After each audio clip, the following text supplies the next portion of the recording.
le fameux plan B que vous attendez tous. Donc ce plan qui fait si peur aux élites, si peur à David Pujadas, à François Langlais, aussi à Benoît Hamon, puisque apparemment c'est la raison officielle pour laquelle, à notre grand regret, on a fait plus s'allier avec le PS, c'est à cause de ce plan B. C'est ce qui fait peur aux écologistes, c'est aussi ce qui fait peur à une certaine extrême gauche, par exemple ouvrière ou le nouveau parti anticapitaliste, ne veulent pas entendre parler de plan B. Et ce plan B, pourtant, il est capital dans tous les cas de figure, puisque même dans le plan A, en fait, on a dit tout à l'heure qu'on aurait un rapport de force dans le cadre du plan A pour pouvoir imposer à nos partenaires européens nos choix politiques. Mais en fait, qu'on a, c'est la menace de sortie. C'est le fait qu'on a préparé un plan crédible et détaillé de sortie. Et c'est ce qui manquait à Tsipras. C'est que Tsipras ne pouvait pas dire qu'il avait un plan béton pour pouvoir sortir. Et sans ce plan, effectivement, on est désarmé dans la négociation.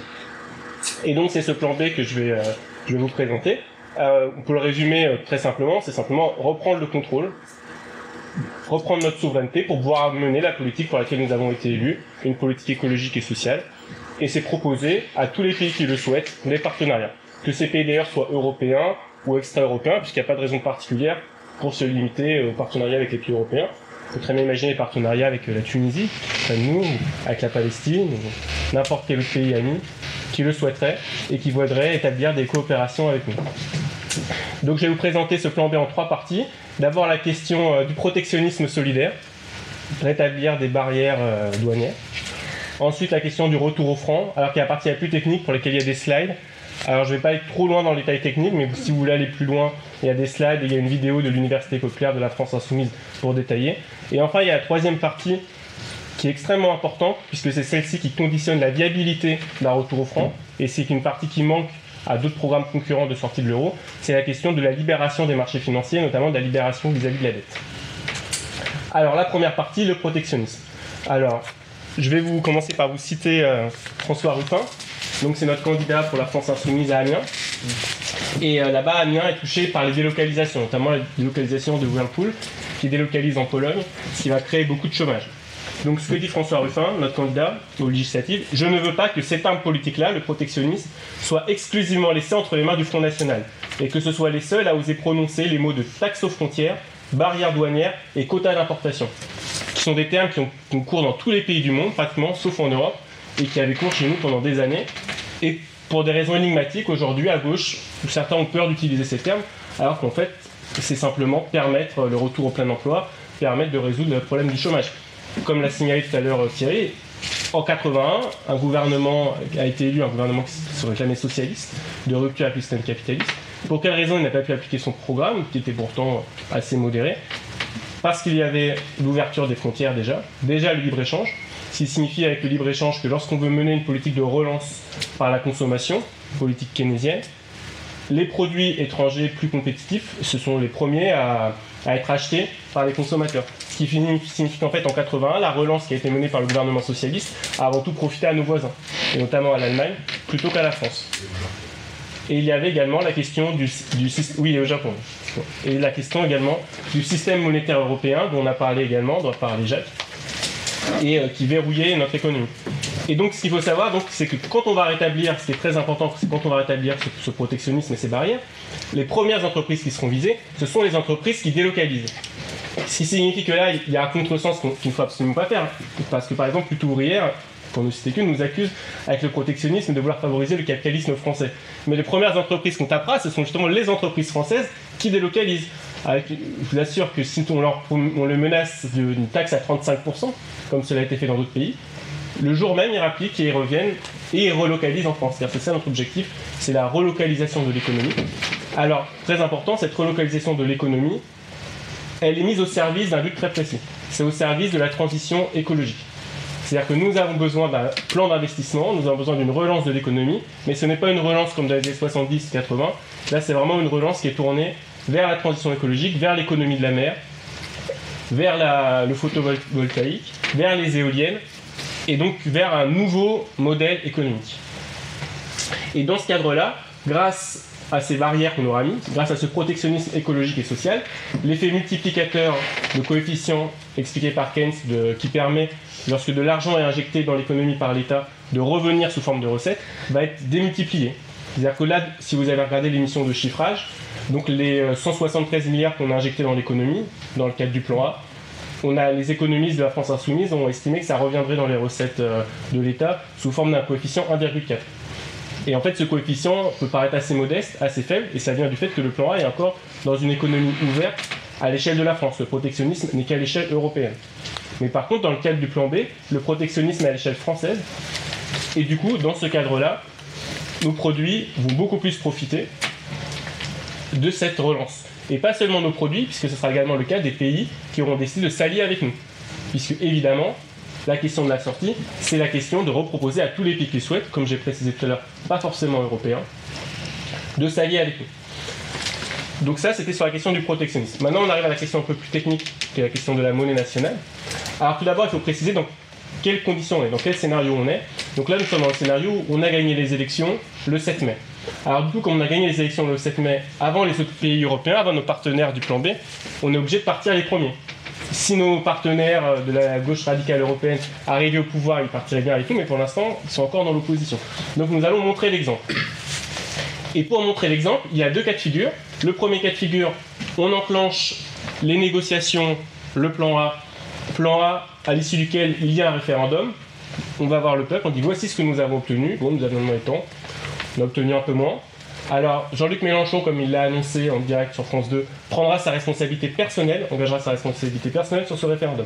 S'il dit vous votez oui au référendum, je juge que ces compromis sont acceptables et que le non l'emporte, il démissionne. Et vice-versa, si Jean-Luc Mélenchon se prononce pour un Frexit et que le peuple français vote contre le Frexit, il y a démission. Puisque c'est le seul moyen possible pour appliquer notre programme.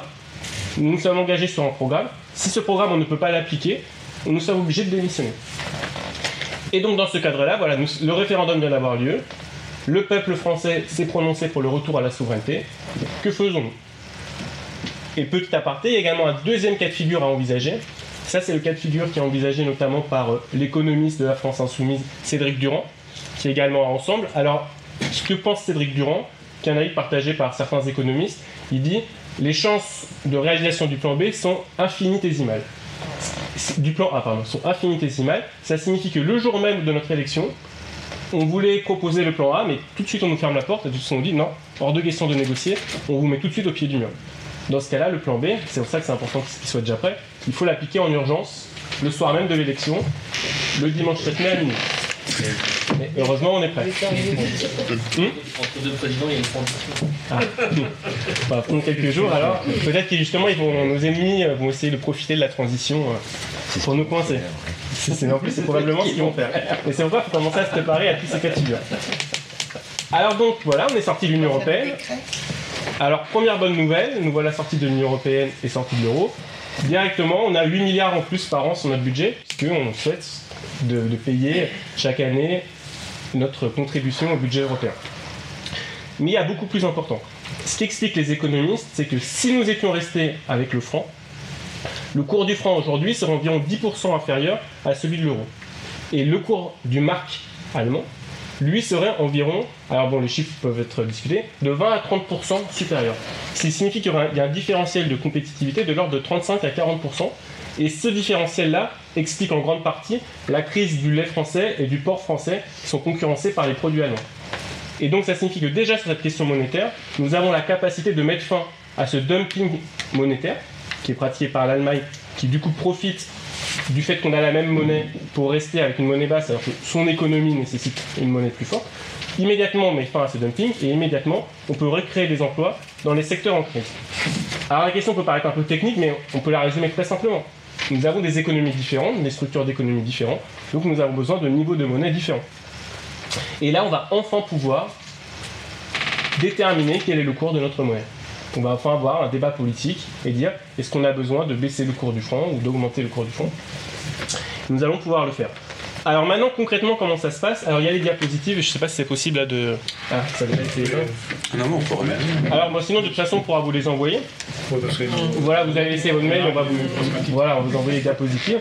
Donc ce que montrent ces diapositives, ça a été évoqué tout à l'heure, c'est le fait que la Banque de France, elle existe encore, elle est parfaitement en capacité demain de battre monnaie. Alors actuellement, elle est soumise aux instructions de la Banque Centrale Européenne via le système Target 2, donc qui est le système qui coordonne les paiements à l'échelle européenne. Mais tout ça, on peut en sortir. Et on peut mettre en place une sortie ordonnée de l'euro. Alors, euro, en fait, en réalité, vous l'avez compris, que c'est un euro marque. C'est-à-dire que l'euro que nous avons ne correspond pas à notre économie et est sous domination du gouvernement allemand. Qu'il faut distinguer d'ailleurs en passant des intérêts de la population allemande. Ça, c'est peut-être quelque chose, quand on parle un peu rapidement dans les conférences qui sont un peu zappées, c'est que nous, on n'est pas là pour imposer les intérêts de la France face aux intérêts de l'Allemagne, on est là pour imposer les intérêts des peuples face aux intérêts des oligarchies. Alors, je trouve qu'il y a certaines oligarchies qui arrivent à avoir plus ou moins un soutien populaire. Notamment, on sait qu'en Allemagne, la structure des retraites fait que les retraités allemands sont très dépendants du cours de l'euro. Donc effectivement, il y a des techniques qui peuvent être mises en place par les oligarchies pour arracher le consentement d'une partie de leur population. Mais nous voulons remettre l'économie et la politique au service des peuples, et donc nous serons le premier pays à donner cet exemple. S'il faut s'attaquer aux entreprises françaises, nous serons les premiers à nous attaquer aux entreprises françaises. S'il faut s'attaquer aux intérêts soi-disant stratégiques de la France, nous serons les premiers à le faire. Et nous sommes là pour montrer l'exemple d'une politique au service des peuples. Et donc, on est sorti de l'euro. Alors, il y a une phase de transition. La phase de transition, c'est le temps d'imprimer les francs. Alors, imprimer les francs, il y a 4 millions de coupures en circulation de l'euro qu'il faut remplacer. Ça peut prendre jusqu'à 12 mois. Donc, il y a une phase de transition de 12 mois pendant laquelle l'euro a encore cours. Alors, ce qu'on a mis comme la base, c'est de dire le nouveau franc est égal à 1 euro. Donc, sur la fiche de paye, il n'y a aucune différence. Vous touchez exactement le même salaire, alors avec en plus les augmentations qu'on apporte dans le cadre du programme. Donc, c'est quand même un salaire amélioré. Mais donc, c'est le même type de salaire, c'est les mêmes ordres de grandeur. Simplement, au lieu que ça soit appelé euro sur la fiche de paye, c'est appelé franc. Et quand vous faites vos échanges, quand vous achetez par carte bancaire, là ça ne change rien. Là où il va y avoir pendant la phase de transition un petit flottement, c'est sur la question des billets de banque, c'est de la monnaie fiduciaire. Et sur la question des pièces de monnaie. Alors, si par exemple on dévalue de 10% pendant la phase de transition, ça veut dire que si vous voulez partir, par exemple faire un voyage à Rome pendant les vacances, et que vous avez 100 euros, lorsque vous arrivez à la frontière italienne, vos 100 euros, vous devez les échanger contre 90 euros. Parce qu'en fait, vos 100 euros sont 100 euros francs. Mais comme on est encore dans la phase de transition, on n'a pas mis un petit F dessus, on n'a pas encore changé le billet. Donc simplement, à la frontière italienne, nos 100 euros sont échangés contre 90 euros. Et par contre, un Italien qui revient en France, ou alors vous, si vous avez gardé vos 90 euros dans la poche, au moment où vous revenez, vous les échangez en entrant sur le territoire en 100 euros.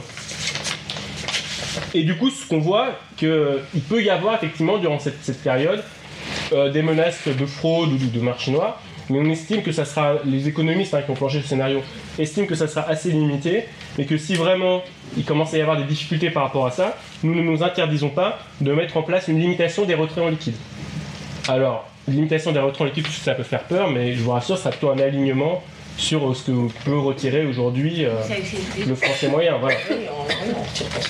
Voilà, donc il y aura une limitation. Alors, ça avec une grande différence du scénario grec, c'est que dans le scénario grec, c'était l'Eurogroupe qui avait imposé les limitations de retrait.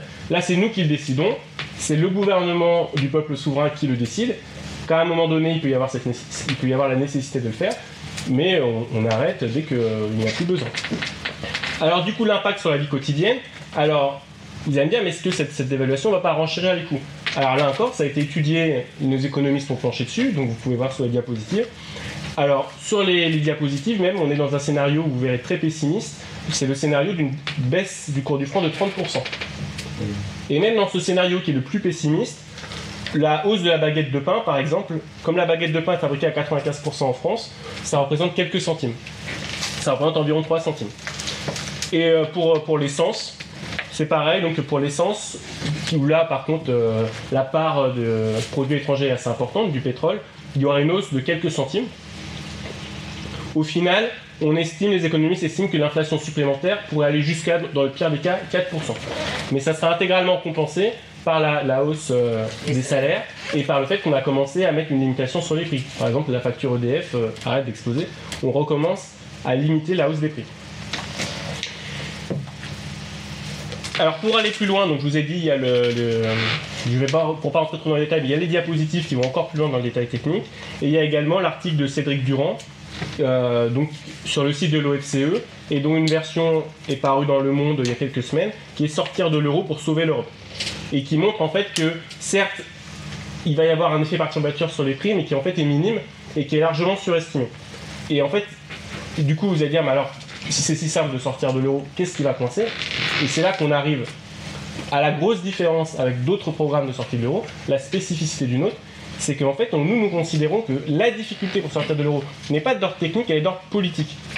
Et c'est exactement ce dont on a parlé tout à l'heure, c'est le fait que les médias, les entreprises médiatiques, les entreprises de propagande, vont nous bourrer le crâne et vont dire tous les jours, il y a une crise économique, il y a une crise économique, il y a une crise économique. Et à force de le dire, il peut y avoir un effet autoréalisateur.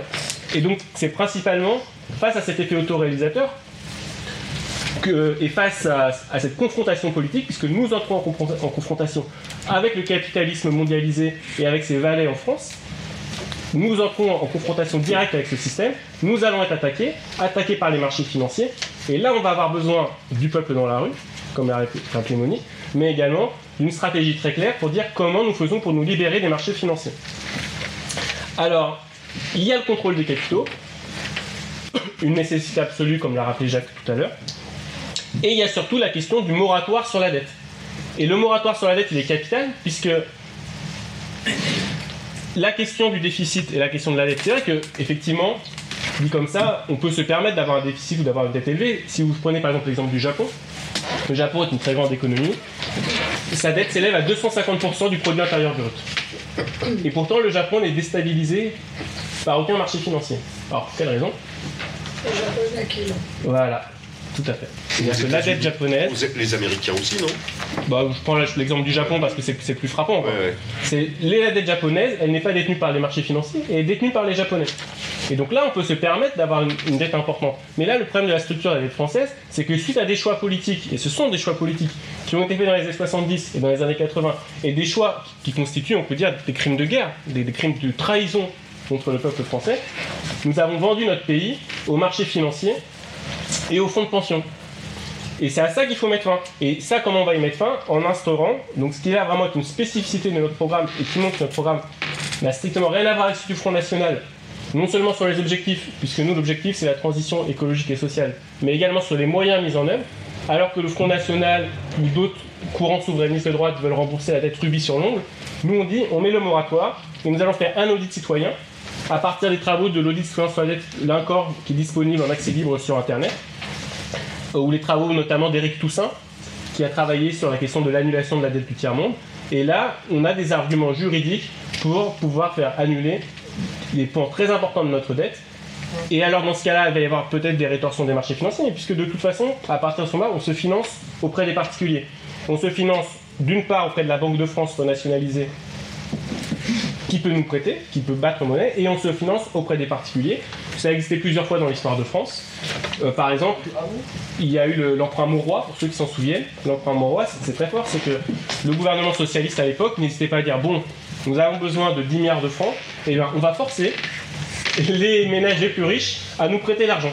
Et on les remboursera quand on aura l'argent pour les rembourser. » Et donc ces méthodes existaient parfaitement, et fonctionnaient, et en fait si on a renoncé à les mettre en œuvre, c'est des choix politiques en faveur de l'oligarchie et en faveur des plus riches. Et donc nous avons parfaitement la capacité du coup de sortir des marchés financiers et donc de se protéger contre toute mesure de rétorsion et après d'avoir une dette saine, c'est-à-dire une dette que nous ne devons pas à des spéculateurs, à des vautours, mais que nous devons aux ménages français et à nos alliés et à nos pays alliés. Et ce point est important parce que vous entendrez souvent des débats techniques pour savoir, certains vous diront oui, mais de toute façon, la dette est libellée en droit national et donc du coup, nous pouvons être protégés de la mise en défaut. Alors là encore, sur le plan strictement juridique, c'est exact.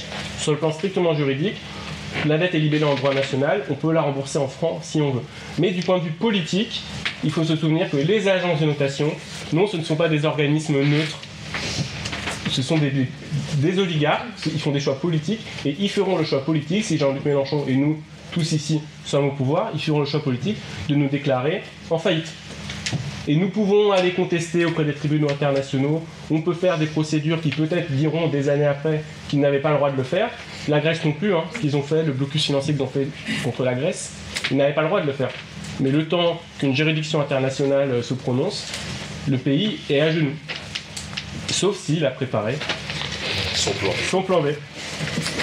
Et voilà, et donc voilà, juste pour conclure, voilà, nous sommes prêts à sortir, nous avons ce plan B qui est prêt et qui explique que nous ayons le soutien de beaucoup de partisans de la sortie de l'euro. Je citerai par exemple Frédéric Lordon, qui a ce soutien exigeant, ce soutien critique, qui est de dire de toute façon, ce plan B, nous allons être obligés de le mettre en œuvre le lendemain ou le surlendemain de la prise du pouvoir, et donc nous aurons besoin de descendre dans la rue et de montrer notre soutien à ce gouvernement que nous avons élu, et de nous donner l'exemple pour montrer à tous les pays du monde qu'il est possible d'avoir un gouvernement pour le peuple et par le peuple. Voilà. Réaction, question. Le temps qu'on mette en place cette prise en charge de la dette, on va dire de manière plus souveraine, il se pourrait qu'on soit attaqué du coup par les marchés financiers, que les taux d'intérêt montent brutalement. Est-ce que ça risquerait pas d'asphyxier l'économie de la France, nous prendre en otage en fait, le temps qu'on arrive à nous tous se mettre d'accord sur comment on fait? Oui, c'est leur but, c'est exactement de faire ça, et c'est pour ça qu'il faut très rapidement être prêt donc, à émettre de l'argent, et être prêt donc à remettre en place les emprunts, et donc des emprunts soit voilà, le peuple prête de l'argent à l'État, ou soit ceux qui ont les moyens, on leur prend. Et puis alors il y a aussi tous les évadés fiscaux, on va récupérer tout cet argent. Et là on n'aura aucune pitié pour récupérer l'argent de ceux qui pratiquent l'évasion fiscale. Et donc on aura cet argent qui sera disponible au départ lorsque nous serons attaqués. Et comment on le récupère ça, justement, l'argent qui est dans les paradis fiscaux? Oui, alors ça prend un peu plus de temps, mais déjà, ceux dont on sait qu'ils font de l'évasion fiscale, eux directement, on prend leur argent. Et c'est ça l'idée, c'est que l'argent qui est déjà en France, on peut déjà l'utiliser avec le système de l'emprunt forcé, le temps de récupérer effectivement l'argent qui est dans les filiales. Récupérer à la source. Voilà, prélèvement à la source, directement. Pourquoi la part de l'action populaire, du soutien, manif, etc. Impressionne, on va dire, les marchés financiers, les biens de la planète. C'est peu vis-à-vis de nos médias, parce qu'en fait, ce que j'ai dit tout à l'heure, c'est que ces marchés financiers-là, il ne faut pas les voir comme quelque chose d'extérieur à la France. Ils ont leur 5e colonne en France. Ils ont les journalistes, les Pujadas, les Langlais, les Drahi, les Rothschild, tous ces gens-là qui détiennent nos médias. Et donc c'est pas ça, eux ils vont faire des titres de presse tous les jours, comme il s'est passé en Amérique latine pendant des décennies, pour dire c'est la crise, le peuple n'en veut plus, le peuple veut déjà la suite, à quand un coup d'état militaire? Et là il y aura ces gens. Voilà. C'est exactement. Tu peux peut-être témoigner de ce qui s'est passé. Et le peuple sortait, nous, moi j'étais très jeune, donc on sortait régulièrement pour soutenir jusqu'à ce que le coup d'état est arrivé. Parce que justement, il y avait ce soutien qui était là en permanence. Existait. Plus la presse parlait des crises, plus les gens étaient dans la rue. Il y a Thierry, puis après, vas-y. Ouais, Puis Monique aussi. En fait, je sais pas quelle est la période de transition entre deux présidents de la République, 2 semaines, 3 semaines, approximativement. Donc là, on peut s'attendre sur les 2 semaines, 3 semaines à des fuites de capitaux, mais on n'aura pas forcément les moyens de les contrôler, parce qu'on ne sera pas au pouvoir à ce niveau-là. Donc ça, c'est une chose. S'il y a des fuites de capitaux, donc ça veut dire que logiquement, l'euro est attaqué, mais bon, il n'y a pas tout quand on monte à la gueule, puisque l'euro, c'est la monnaie commune, donc si elle perd sa valeur, elle perd sa valeur aussi pour l'Allemagne, pour l'Italie, pour l'Espagne, etc., parce qu'on n'est pas sur du franc. Et je pense que la question d'imprimer des francs, c'est une fausse question. On s'en fout de ça, limite. Parce que l'essentiel de nos transactions, c'est que des lignes d'écriture, c'est pas des billets, c'est pas des pièces. Les pièces, c'est des billets. Les pièces, c'est 1%. Les billets, c'est 2,5%. Par contre, ce qui est essentiel, c'est l'architecture du système bancaire. C'est-à-dire comment on recrée une banque de France qui finance des banques et comment on oblige les banques ensuite à financer l'activité économique, sachant qu'on aura une pression sur les taux d'intérêt, etc. Donc il vaut mieux mettre l'accent sur comment on contrôle le système bancaire plutôt que de s'emmerder à vouloir imprimer des billets qui, de toute façon, n'ont pas franchement l'intérêt vu le fait que il y a moins en moins de monnaie, effectivement. Et puis simplement la question, je pense qu'il ne faut pas avoir peur de parler de souveraineté. Parce que la souveraineté, ça veut simplement dire que si le peuple français vote pour nous, et ben nous on a une obligation, c'est de respecter effectivement le programme sur lequel on a été. On n'est pas là pour faire un autre programme, mais on se donne simplement les moyens de respecter effectivement le vote du peuple. C'est Renaud. Ouais, enfin, moi je trouve qu'il était très bien interprétation. Et justement, j'étais content d'entendre parler de l'histoire du moratoire et de la dette, tout ça, parce que c'est un élément central du truc. Enfin, voilà, la dette. La dette publique, enfin la dette détenue par des opérateurs privés sur les États, c'est depuis quelques décennies l'élément central de domination du capital sur la société, quoi. Et il y avait toujours ce truc de remise en cause de la dette, donc vraiment les différents, tout ce qui a été bossé, tout ça, tous les moyens de dénoncer, de ne pas payer la dette, en tout cas une partie. Et pour le coup, je trouve que dans les trucs dans l'avenir en commun, ça apparaît pas. Alors j'ai mal cherché. T'as plusieurs choses sur l'avenir en commun. Tu vois, parce que je sais que c'est un truc qui est dans notre construction générale de stratégie politique, économique, etc. C'est omniprésent et au moment de la Grèce, ça a été encore un des éléments aussi important de l'écrasement de la Grèce. C'est que pour le coup, c'est ce que Zoé, la présidente du Parlement, Zoé Konstantopoulos, a expliqué. En gros, au niveau du noyau Tsipras du gouvernement, ils n'ont pas du tout aidé à la mise en place rapide de la commission d'audit de la Grecque, donnant des outils rapidement juridiques internationaux et européens pour être en position de dire là on peut ne pas se mettre en position de force pour ne pas payer la dette et s'extraire de l'obligation de dette rapidement, quoi. Donc il faut que nous aussi là-dessus on soit quand même. J'ai pas l'impression d'être moins ménage. En fait, en mettant mieux, parce que tu vois. Alors, page 63, refuser le chantage de la dette publique. Donc, réaliser un audit citoyen de la dette pour déterminer la part illégitime et préparer un réaménagement négocié, avec notamment annulation partielle. Et le point 2, c'est faire racheter la dette publique par la Banque centrale. Ouais. Alors, sachant que là, c'est pas précisé quelle banque centrale, ça dépendra dans quel plan. C'est quoi le titre de la partie ? Refuser le chantage de la dette publique. Et alors, j'en prie pour vous signaler, il y a un site qui s'appelle laec.fr, où vous pouvez faire des recherches par mots-clés. Donc, vous pouvez faire la recherche de mots-clés dette. Et avec ça, tu as la page 50, où grosso modo, tu crées un pôle public bancaire et tu accordes des licences. Bon, d'accord. Protégé par quelle école ? Page 50 et 63 pour tes réponses. Ouais, voilà. Non, mais voilà, on va faire court. Et non, mais voilà, pensez à ce site internet, parce que ce site internet permet de faire des recherches par mots-clés. Et alors, une autre question technique et plus précisément sur ces histoires de. J'ai capté ces machins. L'histoire de comment ils font. Entre s'endetter, alors auprès des épargnants, auprès des gens qui leur laissent pas le choix, auprès des marchés ou de je ne sais qui, bref, s'endetter pour financer ta politique publique, ton budget, oui, la création monétaire. Parce que c'était une Banque de France qui requiert sa souveraineté monétaire pour émettre de la monnaie.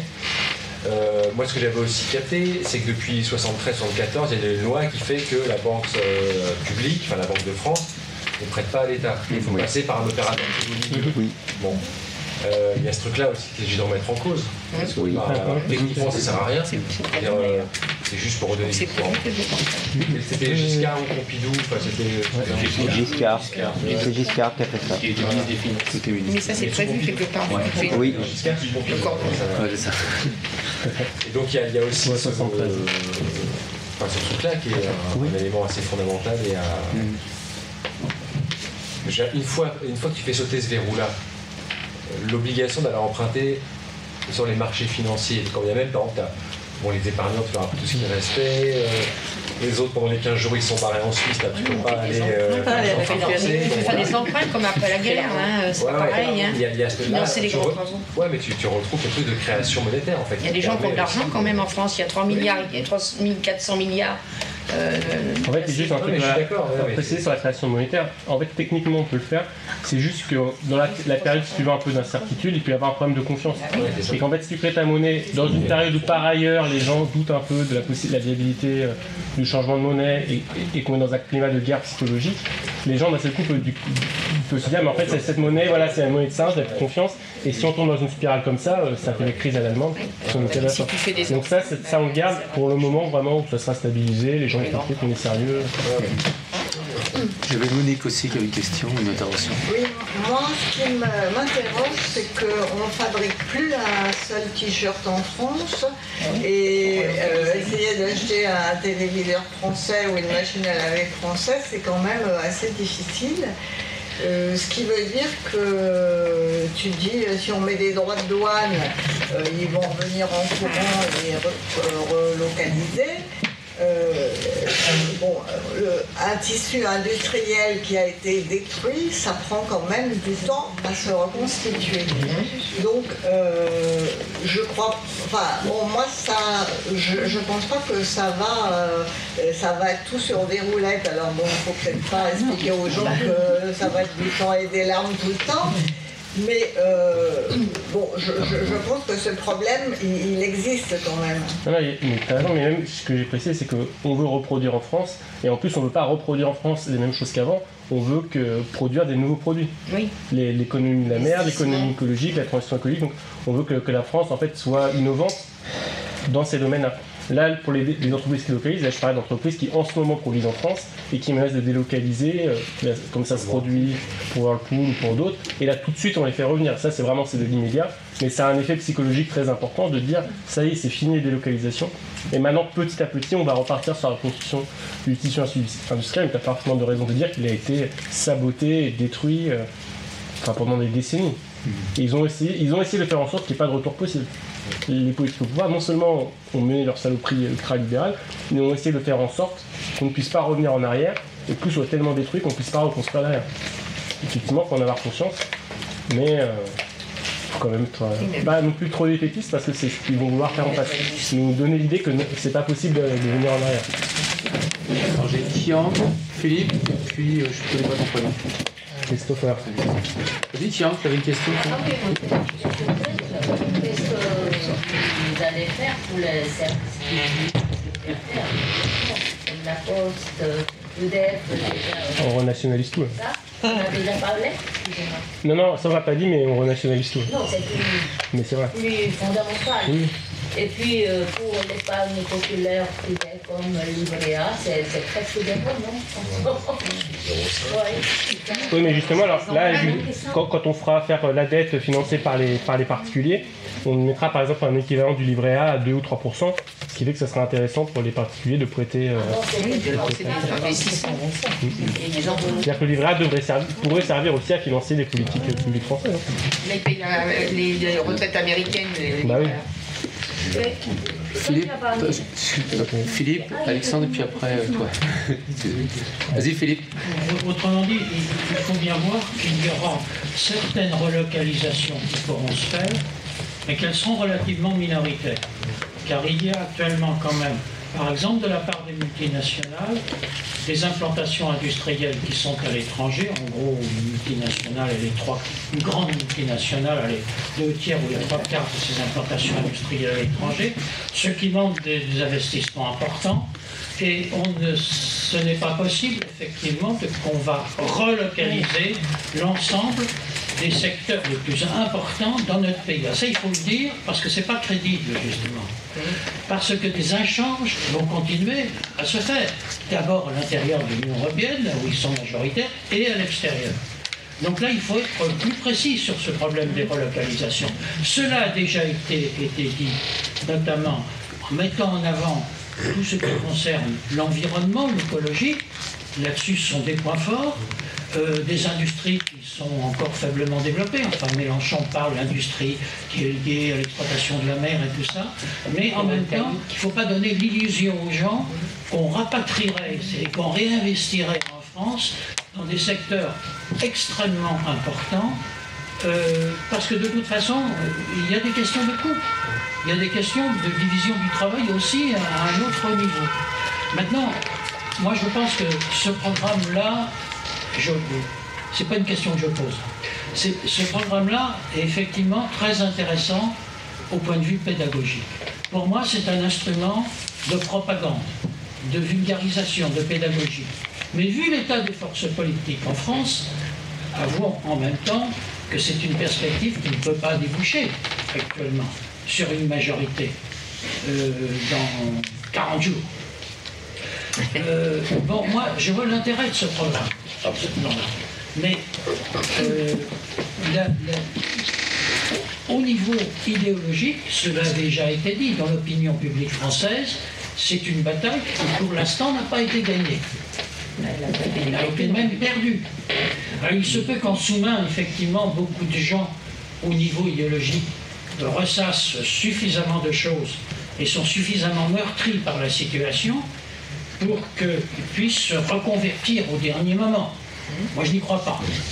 C'est-à-dire que, quand même, Gramsci avait bien dit que c'était essentiel, la bataille idéologique. Mais nous ne sommes pas tout à fait en train de la gagner. Ne serait-ce que la gauche de la gauche. Il y a quand même des différences. Si certaines idées de Armand sont tout à fait honorables, actuellement, on est cantonné. L'essor de l'idéologie qui baigne tout autour de Macron, elle ne va pas pour nous. C'est-à-dire qu'il y a des gens qui sont convaincus, effectivement, que l'idéologie sociale libérale, elle est finalement pas si mauvaise que ça. Donc pour moi, si je m'engage effectivement dans cette bataille, c'est parce que je pense que c'est un instrument nécessaire, mais en même temps, je pense être assez lucide pour se dire qu'on s'engage sur du moyen et du long terme. Même si on sera tous morts. Et juste, par rapport à cette deux précisions, je pense à des éclairages, c'est qu'effectivement, ça c'est un constat assez partagé, que nos idées, et la gauche radicale en général, ne portent pas sur une grosse partie de la population. C'est une des raisons qui ont conduit Jean-Luc Mélenchon par rapport au programme L'Humain d'abord à changer l'architecture en mettant en avant la question de la 6ème République.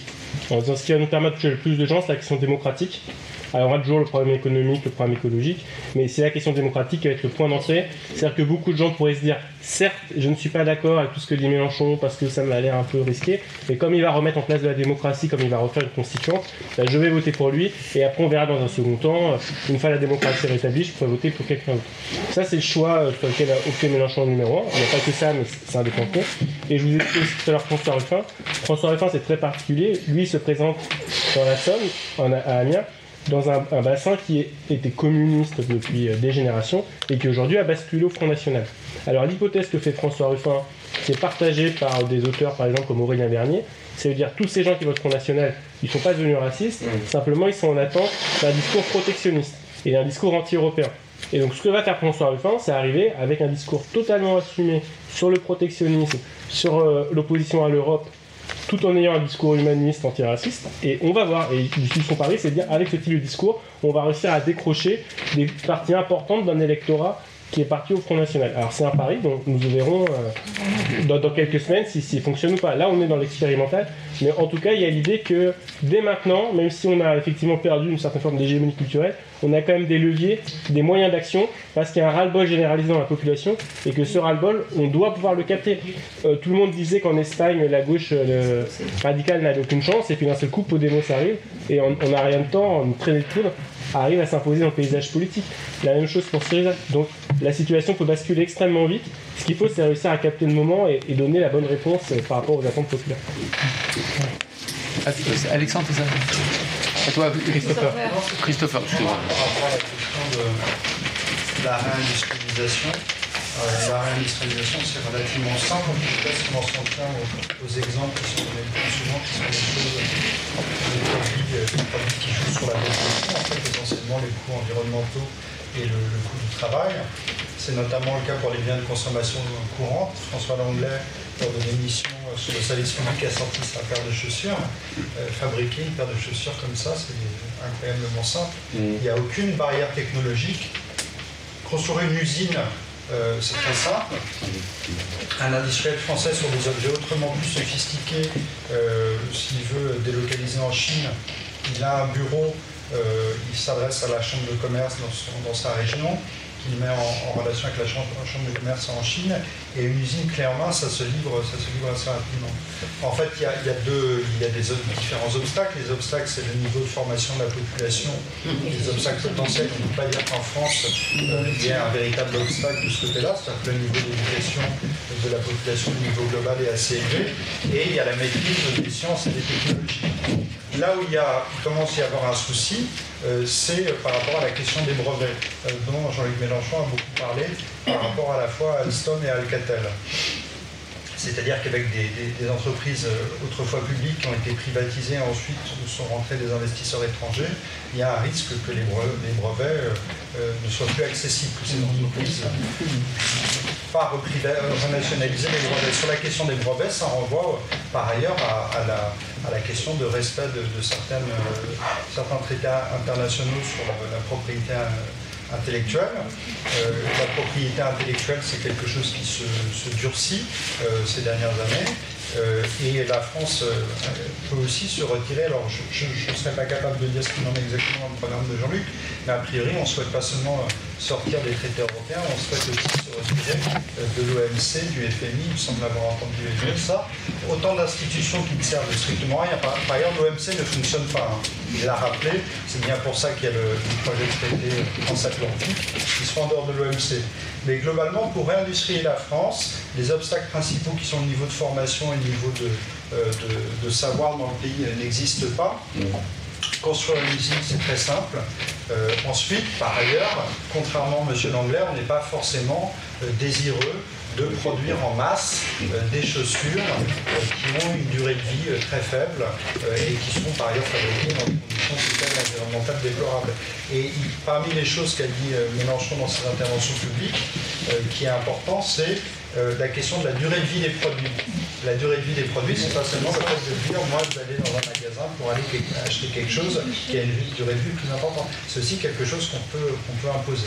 Dire maintenant en France, telle catégorie de produits, il y a une durée de vie, la garantie elle ne porte pas sur un an, elle va porter sur 3 ans, 5 ans, etc. Et à partir de ce moment-là, de toute façon, avant même, c'est une mesure protectionniste. Quand on parle de protectionnisme, on parle aussi de ça. C'est un protectionnisme qui a du sens. Alors parfois, c'est utilisé de manière déviée par différents pays. Dans le cadre, ça a été le cas c'est ce que fait la Chine, c'est ce que fait le Japon, la question des règles techniques relatives aux produits. Ils empêchent un certain nombre d'importations de cette manière-là, mais c'est aussi une technique de protectionnisme qu'on peut utiliser en lui donnant un contenu progressiste. Il y a la question du coût de transport, c'est-à-dire de faire payer plus, de taxer plus le nombre de kilomètres. Il y a la question du différentiel sur le salaire des conditions de travail. Et par ailleurs, il y a aussi, parmi les conditions qu'on peut mettre, il y a aussi la question de la durée de vie des produits.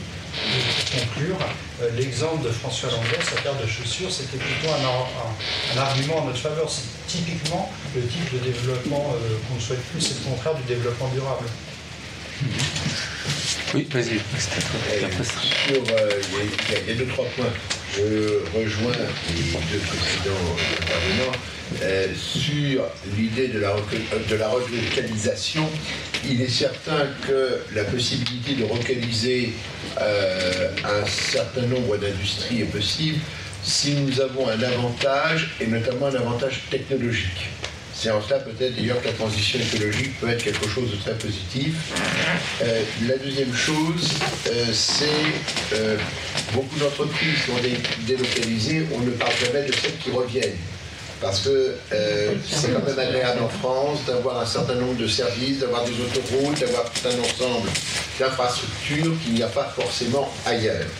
Et puis, j'en avais parlé la dernière fois quand on avait abordé cette question-là, on avait abordé une question similaire, c'est aussi de développer ce que l'on appelle la consommation, c'est-à-dire le consommateur responsable.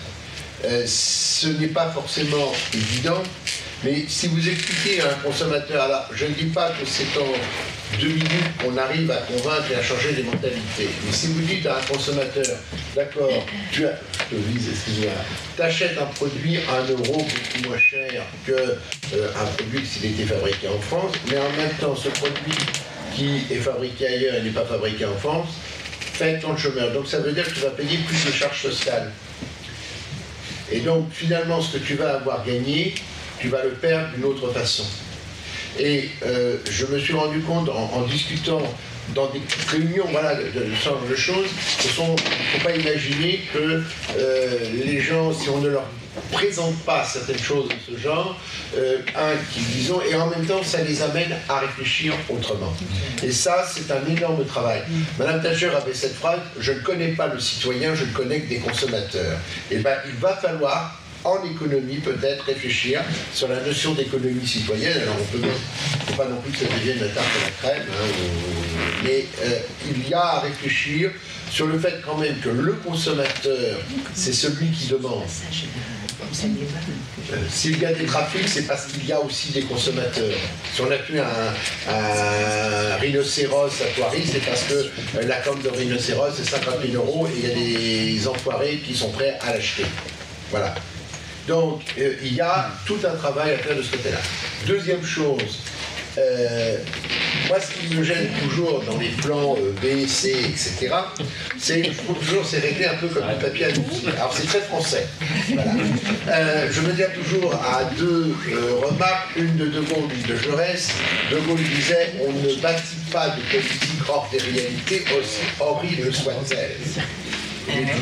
C'est-à-dire que quand on a en effet des multinationales, les multinationales sont les seules organisations actuellement qui ont une planification. Nous, on a complètement, les États ont délaissé la planification, mais les multinationales, Coca-Cola a un plan sur 50 ans. Ils ont plusieurs scénarios. Mais ils ont des plans sur 50 ans, un siècle. Donc, on ne bâtit pas de politique hors des réalités. Puis après de Jaurès, bien sûr, il faut quand même partir du réel pour parvenir à l'idéal. Et je trouve qu'il y a un côté, je n'oserais pas dire la mariée est trop belle, excuse-moi de dire ça, mais enfin, le marié dans ce cas-là. La mariée à moustache, je trouve qu'il y a peut-être quand même savoir raison garder sur un certain nombre de choses. En effet, les billets, aujourd'hui, on règle par carte bancaire. Même maintenant, je suis le premier, quand j'ai 3,80 €, je sors la carte bancaire, c'est moi, que je sortais le billet, etc. Et puis j'ai une trace réelle. Voilà, je me rends compte de ce qui a été débité. Je serais même tenté de dire que le projet peut inquiéter certaines personnes. Je ne suis pas sûr que le projet tel qu'il est présenté n'inquiète pas. Et je rejoins en cela ce que notre ami a dit.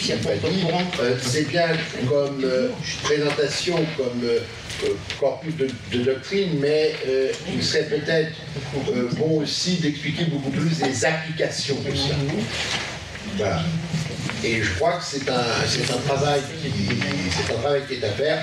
Dernier point aussi, quelqu'un a abordé la question du Front National. Quand on parle de certaines positions de Mélenchon, bien entendu, certains Eurobéats, comme on les appelle, n'hésitent pas à dire « Ah, bah, forcément, c'est le programme de Marine Le Pen. Bientôt, Mélenchon, Le Pen, même combat, etc. » Il serait intéressant, peut-être, de bien spécifier alors un écrit ou sur internet, enfin bon, je connais mal les techniques, mais ce qui fait quand même la séparation de ce qui est proposé par Jean-Luc Mélenchon et ce qui est proposé par Marine Le Pen. Et même Nicolas Dupont-Aignan n'a pas du tout les mêmes positions que Marine Le Pen sur ces questions-là. D'ailleurs, Nicolas Dupont-Aignan a beaucoup plus de positions proches de quelqu'un de Mélenchon que de Marine Le Pen. Voilà. Tu réponds qui Pardon d'avoir été un peu. Non, juste faut être un peu plus court, s'il te plaît. Hein.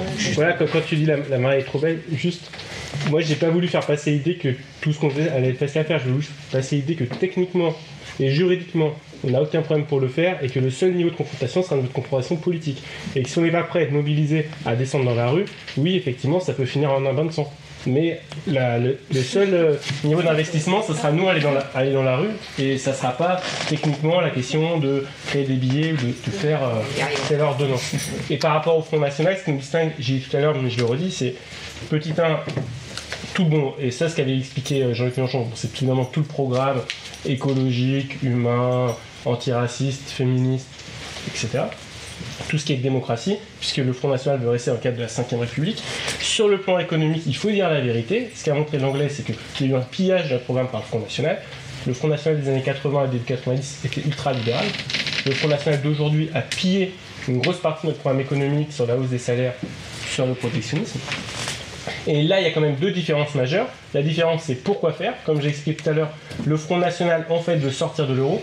pour revenir à ce qu'était la France dans les années 60, en gros. Sauf qu'en fait, ce n'est plus possible. À l'époque, c'était possible, il y avait un certain rapport de force mondial qui disait que le capitalisme acceptait certains compromis, qu'il n'accepte plus. Donc dès qu'on va vouloir sortir de l'euro, on va être immédiatement attaqué, et le Front National pourra bien montrer patte blanche, dire non, moi je veux juste rester en capitalisme à la papa, et bah les marchés financiers n'accepteront pas. Et donc si on n'est pas prêt à sortir des marchés financiers, si on n'est pas prêt à la confrontation, et si on n'est pas prêt à ne pas payer une partie importante de la dette, ça va être la faillite, et c'est pour ça en fait que le programme du Front National ne fonctionne pas. Et pour Dupont-Aignan, bah là ça a beaucoup changé ses positions, puisque maintenant il n'est même plus pour la sortie de l'euro. Donc je sais pas s'il fait allusion au programme de 2012 ou pas, mais bon, on va peut-être pas non plus rentrer dans les des forces pour 1%, alors que nous on se prépare à gouverner 40 jours. J'ai encore deux interventions, Patrice, Michel, puis on en prend encore peut-être Thierry, puis après peut-être qu'on va... Alors, c'est une remarque quand tu dis que tu peux être d'accord avec la première intervention de Philippe et celle d'Alexandre. À mon avis, c'est pas possible parce que elles sont complètement à l'opposé. Christopher. C'est moi qui...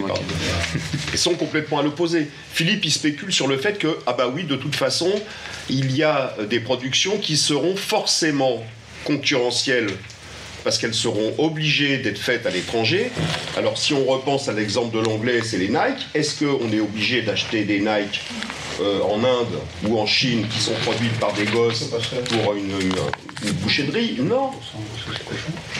Non. Donc la question, c'est pas ça. Les usines à Romans pour faire les chaussures, elles sont encore là, les usines à Romans. Eh ben on fera en sorte. Oui, non mais je sais pas, mais peut-être on peut faire en sorte pour que les chaussures qui sont produites à bas coût en Inde ou au Pakistan, eh bien elles coûtent très cher en arrivant en France, et que du coup elles ne soient pas concurrentielles avec celles qu'on prend en France. Oui, non, il n'y a pas de... c'est tu ne pourras pas tout relocaliser, c'est évident. Les voitures, on va avoir du mal. Tu ne pourras pas tout faire en France. Bien sûr. On ne veut pas tout faire en France. Ça oblitère pas le modèle, ça. L'opération dans l'Europe, effectivement, ce sera une bonne chose. Voilà. C'est pas que l'Europe. Les Allemands nous vendent certaines machines-outils qu'on ne fait pas. C'est pas forcément dramatique. Si on fait l'économie de la mer, on aura de quoi faire des emplois. On ne veut pas tout faire en France. On aura des pays alliés, d'ailleurs pas forcément européens. Voilà, ça dépend quoi. Et ça rejoint la coopération. Voilà. On ne va pas rejeter les pays en Europe si on arrive. Moi, je suis une remarque simple, c'est qu'on... Vas-y Nathalie, après Michel. Juste en parlant d'industrie, effectivement, il y a la main-d'œuvre, il y a la capacité de la main-d'œuvre, il y a la capacité de la machine, mais enfin, il y a l'énergie. Et l'énergie aujourd'hui, c'est de toute façon, c'est l'électricité et c'est le pétrole. Enfin, les machines, il faut les faire tourner. Et elles ne tournent pas toutes seules. Donc, ça, forcément, il y a toujours des systèmes de coopération internationale pour avoir accès à cette énergie. Je veux dire, voilà, il y a le charbon, mais le charbon il n'y en a plus en France, ou presque plus, ou à des coûts, les mines sont noyées, enfin voilà. Donc, il y a de toute façon, effectivement, toujours une réflexion, et d'ailleurs, c'est pas question, quand on parle de ça, de se retrouver recroquevillé dans une économie. C'est juste inenvisageable pour nourrir, faire fonctionner 67 millions de personnes. J'avais Michel, puis Renaud, c'est ça que tu voulais? Moi je vais faire super court.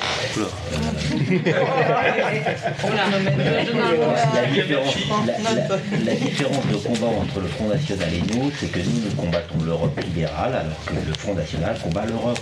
Oui. Voilà, et pas le libéralisme. Donc il défend une forme de capitalisme, c'est aussi simple que ça. C'est sûr. Il faut y avoir les votes qu'elle fait à l'Union européenne, à Bruxelles. C'est aussi simple que ça. Ensuite, effectivement, lorsqu'on parle de protectionnisme solidaire, on ne parle pas d'économie autarcique et on ne remet pas en cause les principes de spécialité territoriale. On sait très bien qu'il va y avoir une inflation sur certains secteurs, du fait qu'à un moment donné, nous continuerons à importer certains biens de consommation courante. La question qui se posera à moyen terme, c'est comment ces biens de consommation courante pourront être soit modifiés au travers des programmes d'obsolescence programmée qui sont prévus dans le programme et qui disent que grosso modo on va remettre en cause la question de l'obsolescence programmée. Et la deuxième, c'est qu'effectivement, il y a des industries en France qui continuent à faire des vêtements, sauf qu'aujourd'hui, on ne les utilise pas parce que, grosso modo, il vaut mieux délocaliser parce que clairement les coûts de la main-d'œuvre sont importants. Ensuite, les machines métiers continueront à être importées d'Allemagne.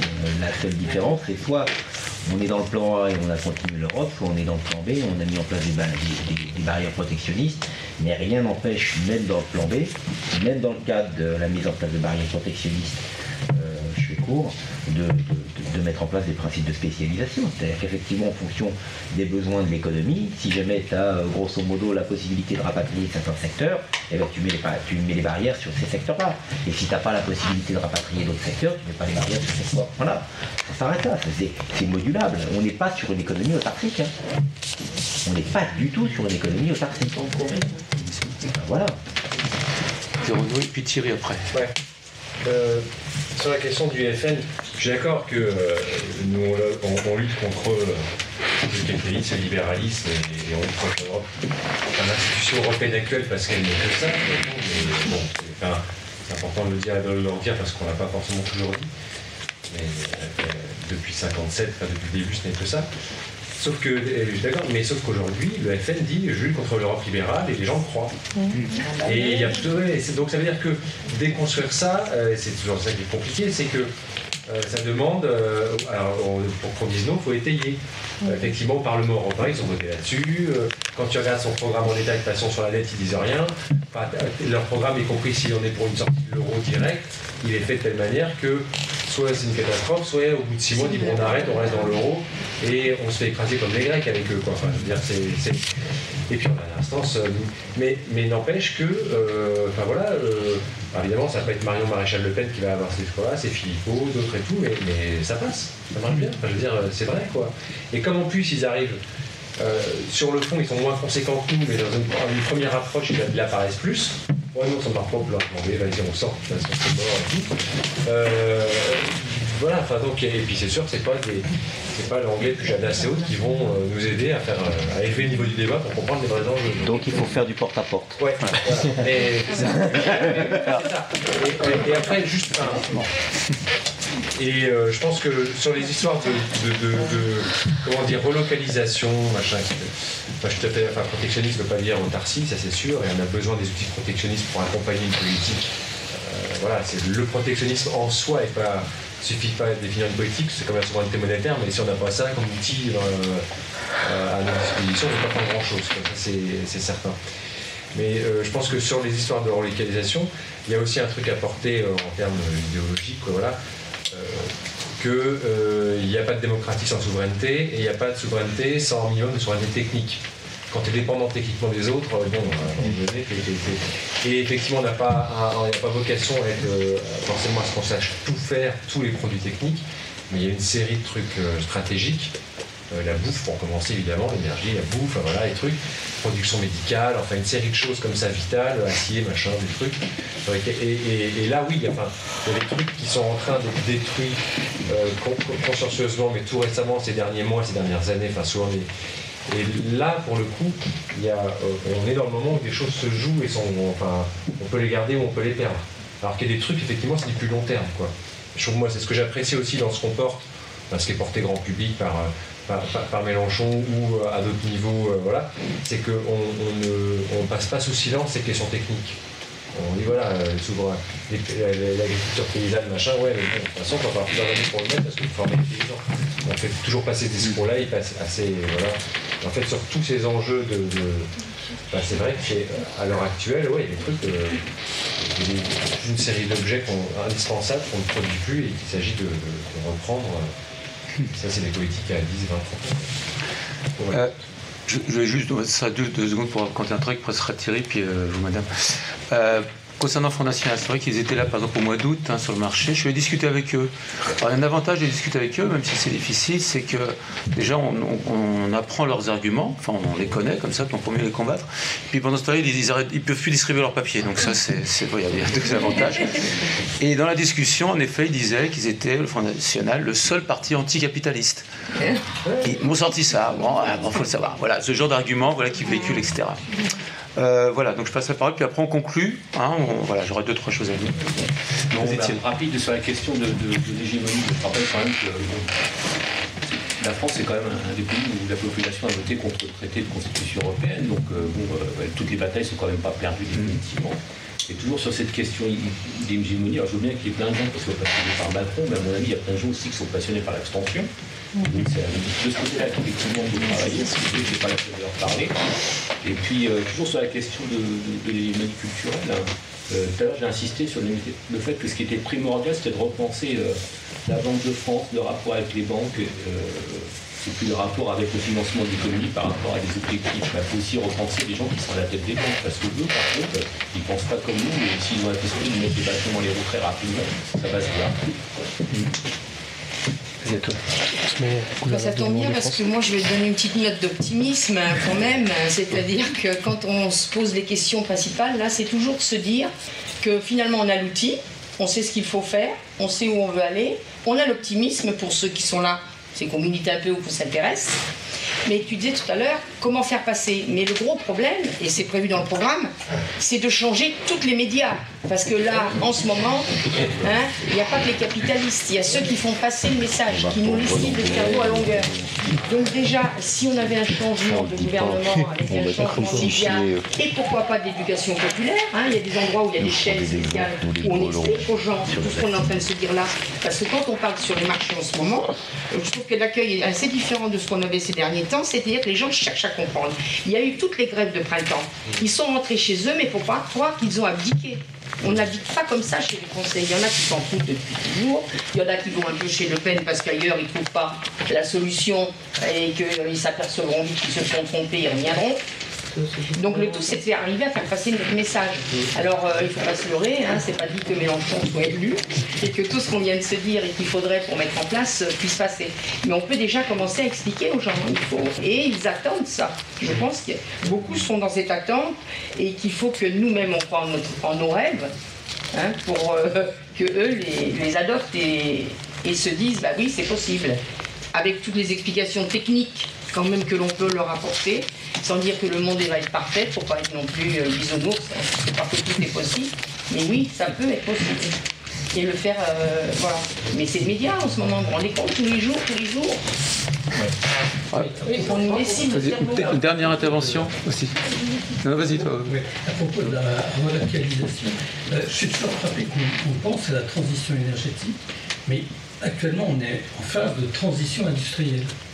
Et donc, ce n'est pas des machines-outils dont on a besoin, c'est des imprimantes 3D. Et il y a plein de PME en France et en Europe qui fabriquent des imprimantes 3D, donc qui fabriquent tous les objets virtuellement dont on a besoin, et d'ailleurs de façon complètement locale.